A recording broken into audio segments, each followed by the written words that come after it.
এখন আমি যে কথাগুলো বলতে চলেছি, এই কথাগুলো আপনার জীবনের জন্য অত্যন্ত গুরুত্বপূর্ণ। এই জন্য আপনি কথাগুলো না শুনে চলে যাবেন না।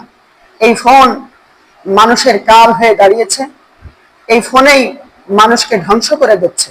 আজ আমি আপনি পথহারা, দিশেহারা, নিজেদের আত্মমর্যাদা ভুলে অপরের কাছে আমরা নিজেদেরকে সঁপে দিচ্ছি, নিজেদের সম্মানগুলো বিক্রয় করে দিচ্ছি।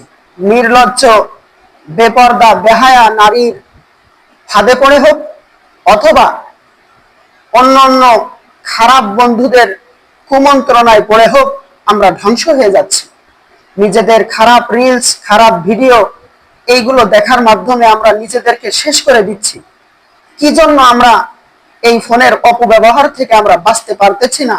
এটা আমাদের নিজের দোষ। এখানে আপনি কাউকে দোষারোপ করতে পারবেন না যে তোর কারণে আমি খারাপ হয়ে গেলাম, তোর কারণে, ফোনের কারণে, অমুকের কারণে আমি খারাপ হয়ে গেলাম, নষ্ট হয়ে গেলাম। এটা বলা যাবে না, বরঞ্চ আপনার নিজের জীবনটা আপনি নিজেই ধ্বংস করতেছেন। এই জন্য আমি বলবো, এই ফোনের অপব্যবহার থেকে যদি আপনি বাঁচতে চান, তাহলে আপনি আপনার সারাদিনের একটা রুটিন করে ফেলেন, সূচিপত্র করে ফেলেন যে আপনি সারাদিনে কোন কোন কাজগুলো আপনি করবেন। তার মধ্য থেকে আপনি সারাদিনে 2 ঘন্টা ফোনের পিছনে রাখবেন। এই 2 ঘন্টার বেশি আপনি ফোনের পিছনে দেবেন না।